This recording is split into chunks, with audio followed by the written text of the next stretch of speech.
Welcome to the Hollywood Scholar. I'm Jed Morgan, and when this video comes out, the power of the Doctor will be in full swing. It's an hour and a half long, so we'll be near the beginning, but this will come out right around the first half an hour mark, and once it's over, I will be doing a review later on tonight, so I just wanted to put out this short video for when my normal release is at to say, hey, I will have a video coming out later on today, but I just wanted to take this moment to celebrate all my favorite moments from the Jodie Whittaker and Chris Chibnall era.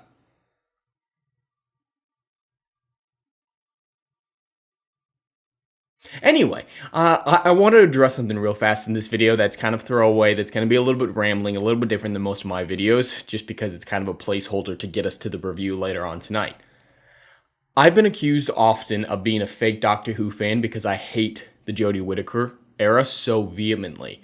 And I don't see that as a contradiction, as so many people have accused me of living that lifestyle as, because it's not Doctor Who. We knew that for sure from the Timeless Children, but season 11 had virtually no Doctor Who in it.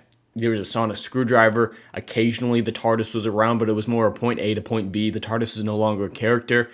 The Doctor was insufferable. The companions were shallow. There was nothing to latch onto. So it was never Doctor Who for me, so that's not a contradiction in terms to say that I hate this era so very much, and it's so poorly written that it doesn't deserve to be compared to the great show that we got before. The Christopher Eccleston, Matt Smith, David Tennant eras, even Peter Capaldi were all so fantastic and made me love this show. I mean, who buys something like this unless they love this show so much? I got into the show later on in life. I was probably about 16, 17-ish. Peter Capaldi was getting close to the end of his run. His last season was already out by the time I watched it. And Twice Upon a Time hadn't come out yet, but I didn't get a chance to see it live.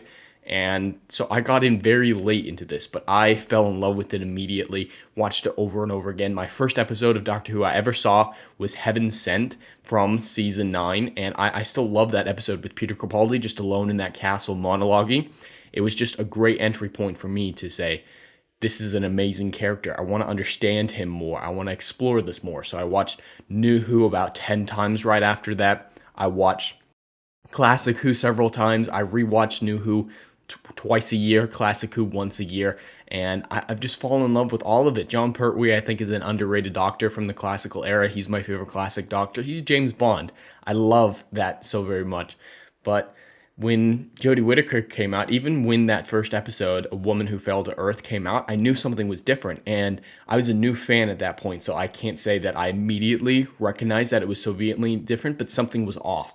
And I could feel that this wasn't what Doctor Who was supposed to be. That's when I found channels like Nerdrotic and others like it that was able to express what I wasn't able to, what I was thinking and feeling at that time. And so I just I went through all of season 11, hoping it was going to be good.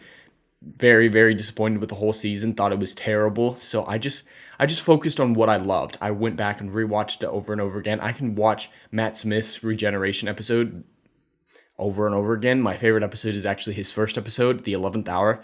I've watched that one tenfold more than any other episode in all of Doctor Who. I do love this, and I don't understand why people are so angry at me sometimes when I say I hate the Jodie Whittaker era, because it's not Doctor Who. So I will be celebrating her death in probably about an hour here from when this video comes out.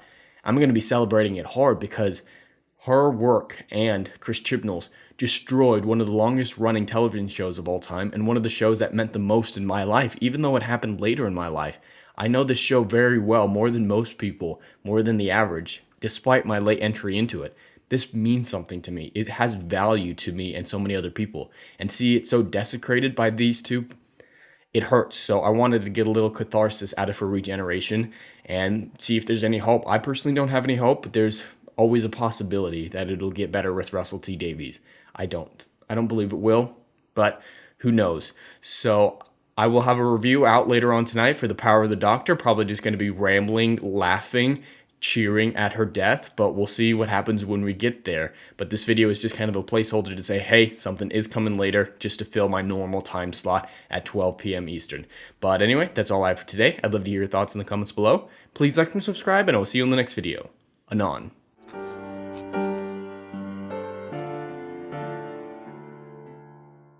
If you like what I do here and want to see good, compelling stories that Hollywood will no longer give you, check out my book series, Odyssey of a Phoenix, a mythological epic about philosophy, morality, and modern-day mental illness issues.